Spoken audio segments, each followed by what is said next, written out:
Hey Space Shovel watchers, thank you for taking the time to watch this video. If you have an extra second, hit that like button, hit the subscribe button, stay up to date on the Work Awesome Network, on everything that's going on. If you want to learn more about the company behind the Work Awesome Network and behind the Space Shovel podcast, jump over to avian.com, avian.com, to learn about the company, to learn about the work that we do, and just to get a little bit more background information on the type of company that we are. Again, thank you for taking the time to watch this video. If you want to stay up to date on everything going on in the Work Awesome Network, please jump over to any social media site that you consume content on: Facebook, Instagram, LinkedIn. We're basically on all of them under Work Awesome Network. That's the place to get the latest updates, the latest blog posts, the latest information on everything going on Work Awesome related. Now back to this episode. Welcome to the Space Shovel podcast. This is episode 7, and today we're talking about all things Elon Musk. Today, I have Dan and Nate with me. Nate, you've been on before, so I'm not going to make you introduce yourself because you already have. Dan, of course, VP for Strategic Innovation at Avian. Nate is our Program Manager for Test and Evaluation, which I got wrong the first time. That's right this time, right? Close enough. Okay. Listen, I went to your LinkedIn page, and that's what it said. Well, there you go. Therefore, it must be true. Right. The internet said so. Yes. Right. All right. So I don't even know where to start with this topic. Elon's doing a lot right now. He has Tesla, the cars, obviously. He has SpaceX. He has solar panels. He has Loop. He has Hyperloop. And he's trying to get people to move to Texas in a very rapid fashion to his town called Starbase, Texas. Where do you guys want to start? I think all of these topics could be podcasts on their own, but let's just talk in general for this one. Well, all right, so I'll throw out some first ideas. I mean, Elon Musk, I think he's, I won't say most famous. How about most valuable for generating ideas? Yes. And those ideas spur things to happen. Are they all good? No. Are they all going to turn into something? Probably not. But his big idea was electric cars. And so he doesn't have, by a long shot, the electric car market cornered. I think Tesla sold about 500,000 cars last year. Toyota sold 10 million. Right. So that's 20x. And I think even of the percentage of cars that Toyota sold, some number, and I want to say it was somewhere in the high teens, cars. So Toyota sold more cars, electric cars, than Tesla. So what I think he has done in the last decade plus is spurred people to think and act because of his ideas. Electric cars, solar panels, the tunnel thing, what's it called, the boring company, Yes. The actual company that does that. I don't know that we're going to have tunnels that connect cities anytime soon, but that might spur something else. Maybe it spurs like very specific transportation corridors that go uninterrupted with sort of the rest of the world. I don't know. Now, there's also, I'll say, let's say debris in his wake, right? All these electric cars, we've yet to figure out what to do with them with the batteries specifically, when they're worn out. So that's something to be figured out. At some point we'll have to figure that one out. Nate, thoughts? So I've heard Elon Musk talk, and he talks about he can't shut it off. So Oh yeah, talk into the microphone. that he can't shut it off. That his brain is always working, and all of our brains are always working. But my brain usually is like always working because I'm like thinking about sports. Right. His brain's sports gambling and wings. Yeah, exactly. Extra crispy. Yes. But his is always like, I think, working towards these super creative ideas.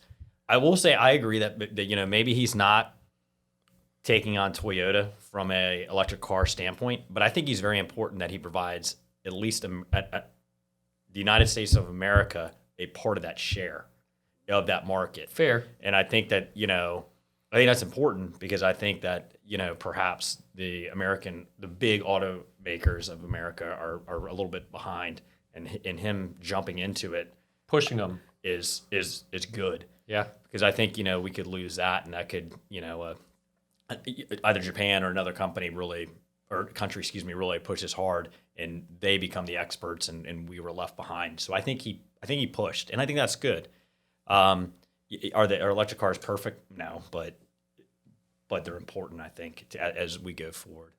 So Nate, so let's go philosophical here for a second. Do you think that because Elon Musk says he can't turn it off, like the idea flow, and his ideas are not about sports gambling and chicken and making pizzas, that makes him a better human than us, or just a different human? It makes him a different human. I mean, I think because of people like us, there's been advances, and I think it's important. But I don't know if it's better, because it doesn't, just because you can be thinking about extra crispy wings and the caps while you're like saving somebody, and you could be thinking about the next like great invention while you're not saving somebody. So it doesn't make you better, but it definitely advances civilization, I think. So I think there's a lot to unravel here. One thought that comes to my mind is he's building, and if you take all these pieces, so you take the Boring Company, you take the solar panels, you take the big batteries that you can put in your garage, you take the cars, combine them all together, and you have one big ecosystem of products. So to go through one of these new loops that he's creating with the Boring Company, you have to have a Tesla, or you have to probably rent one that's available at the site. Like Dan, we were kind of researching this before the podcast. The loop right now is only 2 miles long, so nothing super impressive. Maybe in downtown LA at what's that called? Heavy traffic time. Rush hour. That would be it. Which in LA is roughly from 4 o'clock in the morning till about 4 o'clock in the morning. Yeah. The next day. Exactly. 2 miles might matter, and going through a tunnel from point A to point B might be beneficial in LA. I don't know. But then, so you take your Tesla through this loop, you go home, you charge it on this battery that has been storing power all day through the solar panels that he sold you that are collecting energy from the sun. I mean, it seems like he's doing something similar to what Apple has done, where they've created this ecosystem of products that work together. And my question is, if he's going down this path, how does space tie into that? So you have all these products that are for here. Is he big picture thinking you're going to drive a Tesla onto a spaceship and travel to the moon or Mars or wherever he's building his space colony? Well, there is a Tesla in space already, Yes, right. So perhaps. But I think listening to him talk, he thinks he's making, and I'm not here to judge whether he is making the world better or worse. And I think I already said it's probably making it better, but I think he thinks that is those improvements that he's making, or those inventions that he's making, those products are making the world better. And I think that's genuinely what he believes. And he believes that we need to be a multi-planet civilization. And so the next step is to, get to space. Yeah. And then after that, it's, I guess, develop the colony, Yeah. Here first in Texas, Right. That's a good point. So that's where I was born. So I get it. Starbase Texas, which is right now has a different name. I can't remember what it is. But he's San Antonio. No. It's like Samsonite. Frico something. I can't remember. Frisco? That's not Frisco. It's not Frisco, no. Small town. I don't think it's a very big population, but this is where one of his factories or one of his complexes is right now. His plan is to rename it Starbase Texas, and we all know that he's big on Twitter and puts out some interesting things on there. He's made a call to basically engineers, scientists, and anybody that wants a job to move to Starbase Texas and work for him. Could Avian being a T&E company, there might be some opportunities there. What do you think? Well, he puts out the overall vision, right? Yeah. So once that overall vision is out there, then we could obviously, how are we going to get there? So when he figures that out, it's like, how are we going to test what he's doing? Creating a test strategy to say, hey, this is how this crazy thing, this civilization that you're building, we would test to see if it works, And so we'd have to create a strategy of how we do it. Then like a master plan where we'd develop a schedule, the resources that were required to test it. And then, slowly start building the test points into a test plan. So does Avian do that? We do it every single day, as we support NavAir and some of our other customers. Right. So absolutely. And there's a requirement too. And then I think the best part is when, OT has to happen, the operational test has to happen. And it's not engineers like making sure the door opens and shuts properly. It's a bunch of like, People. Correct. Yes. Real those people. People. Who are ripping on the door. I believe they referred to them as mid-skill level in the article I read. Mid-skill level? What, yes. people are called mid-skill level? I guess. So I guess if you're an engineer, you're high skill level. Yes, If you're just I a think so. person, mid-skill level. I can accept that. And that's an article that I read, not my personal words. So, but yeah, I think maybe an opportunity. I don't know. I think we have a Twitter account. We do. We should DM them and see what happens. Hey, we've been Not thinking, a bad idea. We've been thinking, Mr. Musk. Maybe we make an official space shovel one because the name is just weird enough that it might catch his attention. Yeah, we've been thinking you might need a little bit of our help to make sure all this stuff works Right. the right way. You never know. And if that doesn't work, we can go out for beer and chicken wings. In Texas. Yeah. In Texas. Well, I feel like Dan was you could be part of maybe the operational eval out at the space station and live out there for a couple days. You think? I don't know that I would do that. I'm too old. You guys. No, they need those. They need The wide geriatric breadth group. and depth. Yes. All right. Fair. I did see a picture. They already have like a little RV colony set up there. So I'm sure it's easy move into one of those RVs. It looks like they're like all Airstreams, which is interesting. With like an RV colony, like in the movie Independence Day, like they're all like all the crazy people are coming, like that kind of RV colony. Possibly. I don't Okay. know. You've been waiting your whole life for this. I have. This moment. Yes. Best line in that movie. What's the best line in that movie? Anybody? You guys all remember the movie, right? Absolutely. Will Smith. Mm-hmm. Yep. So Will Smith and the alien crashes. He takes the thing off and he punches him in the face. He says, "Welcome to Earth." So I think that it might be how Mars goes when we send people to Yes. Mars. Something similar. Yes.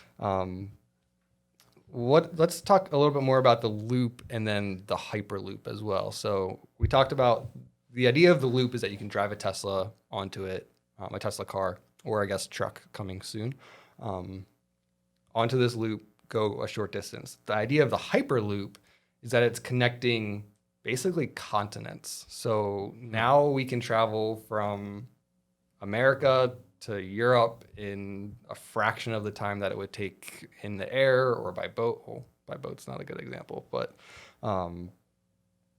How does it work? Do you know? I mean, is it it's all hypothetical right now. okay?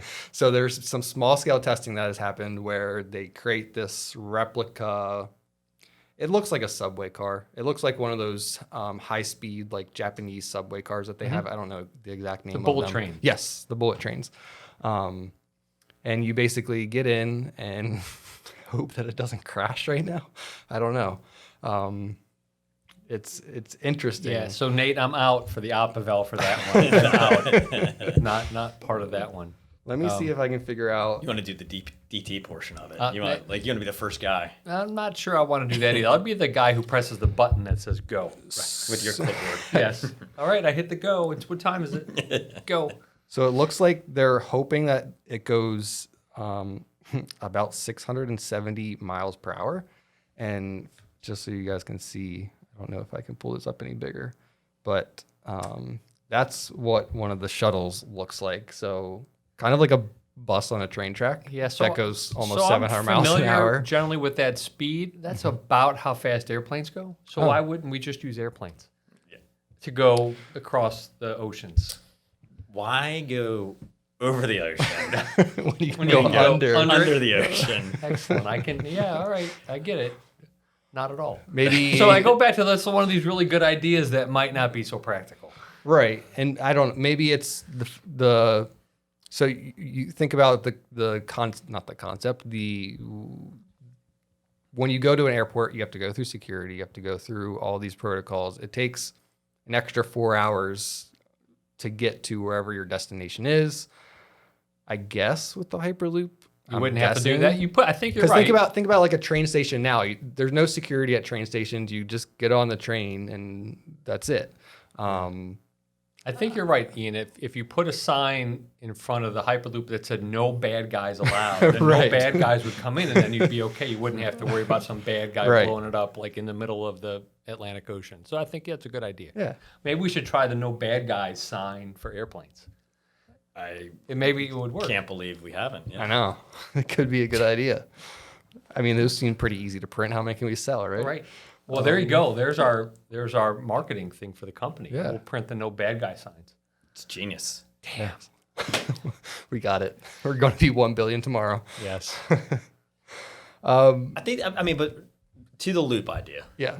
I think there's some merit, right? I mean, Which part is there merit of? The going from New York City to London on a underwater train, part? Underwater train. No, the big dig, right, that they did under Boston. Yeah, how long did that take? Like Oh. 3x of what it was supposed to. Absolutely. Yeah. But imagine doing that in LA now. I mean, truly, to get LA to San Diego, LA to San Francisco. I mean, is that where the value's at? I'm trying to find a value. Am I imagining the benefit or am I imagining the cost? I'm saying benefit. Let's go Well, there's- benefit. So there's a huge maybe benefit. maybe by me saying from continent to continent was too big.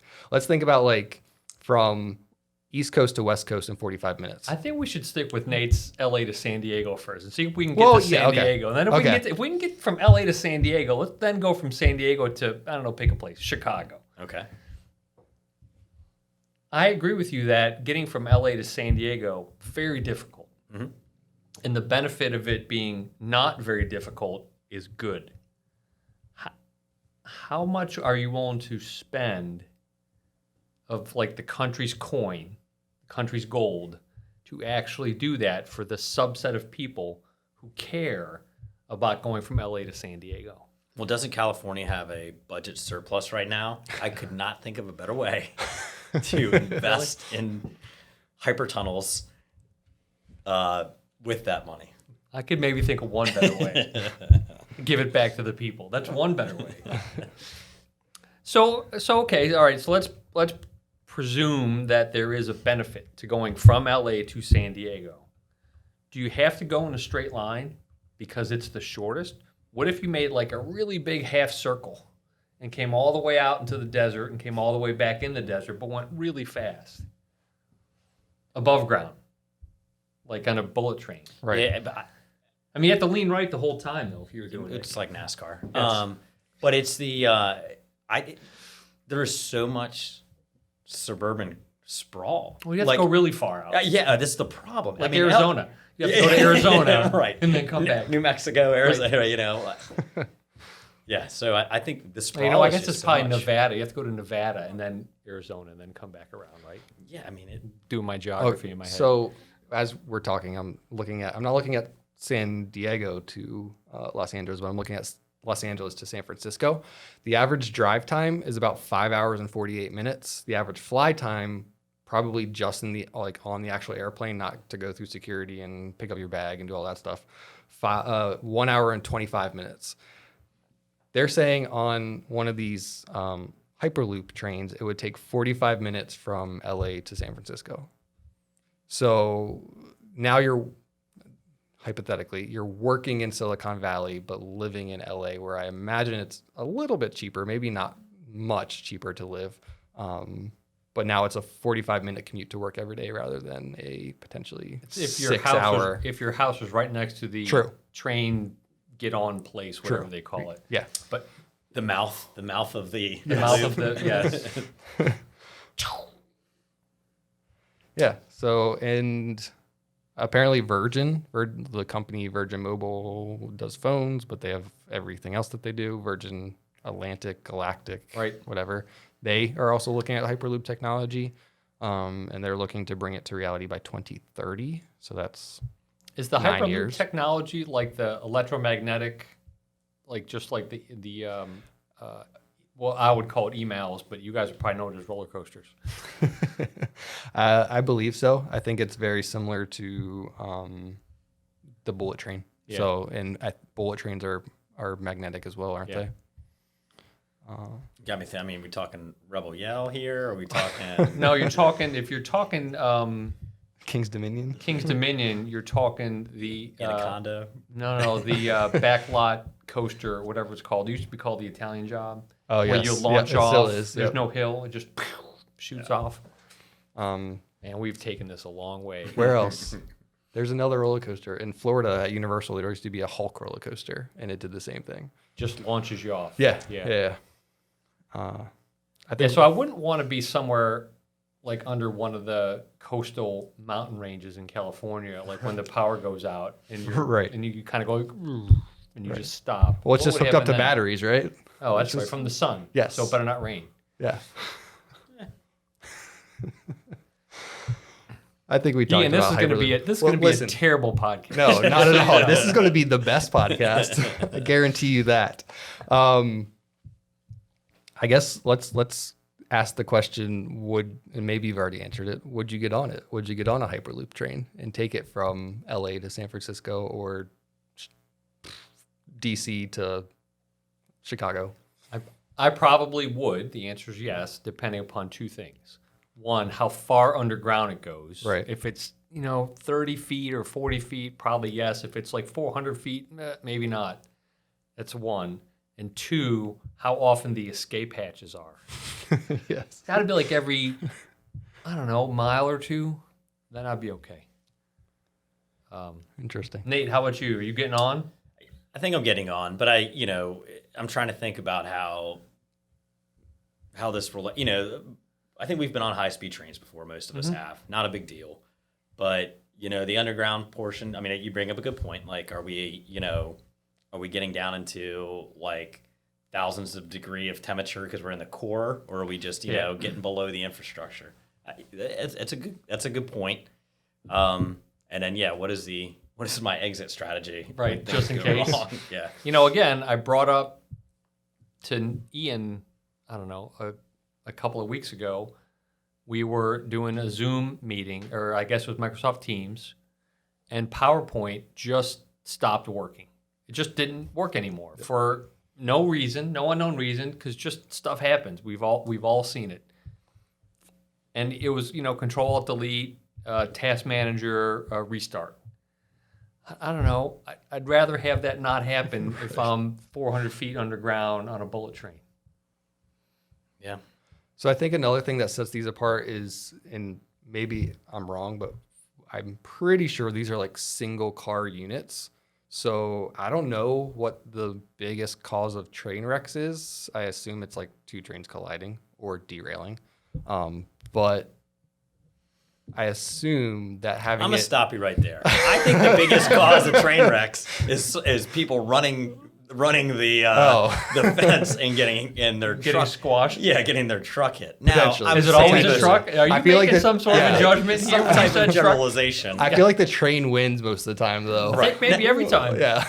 But would you say the most catastrophic? Yes, I would say is two trains hitting. Which is probably somebody doing something stupid in one of those trains. Right. Fortunately, these would probably be unmanned. Probably unmanned, and I'm guessing that it takes, by being a single car, it takes some of the risk out of the type of transportation. Depends how frequently the single cars are going. True. And how far apart they are. Yeah, because that can add risk. I mean, they go Yes. the other way. Now you got Yeah. random bullets getting shot down range Right. that are bouncing off each other. Right. Which would be bad, I think. I think broadly speaking, though, I maintain sort of the goodness of the Elon Musk idea generating machine. Yeah. Because whether or not this works out, the idea to push intercity intracontinental transportation more efficiently is the sort of the 100,000 foot idea here. Right. Doing it via, whatever this would be ultimately called, maybe not a good idea, but doing it better is, I think, better. Absolutely. I'm not going to ask that. That's very political. I was going to. You can ask it. We just don't answer it. I was going to ask how you think this fits into Biden's plan for country infrastructure. I think we should worry about getting the Solomon's Bridge unfuzzled Yes. first. Let's worry about that. Well, what if it's just a hyperloop that takes you from one side to the other? Maybe if I could get there in my car that I currently own. I think, you know what those are called? Tunnels. Aren't they called tunnels? Oh, wow. You're right. For those that might not know, where we currently live here, there's a bridge that crosses a river that 2 years after they built it, they had to put these giant steel rubber band things around the concrete pillars to hold it together. So I go over it twice a day, and so far it's still staying in the air. You knew that, right? I don't know if I need the whole story now. No, like right after they built it, they looked, God, what are those cracks in the concrete pillars? Shit. It's not good. And they got these giant steel bands holding them together that they have to check like every other month and like tighten the nut on it just a little bit to make it tighter.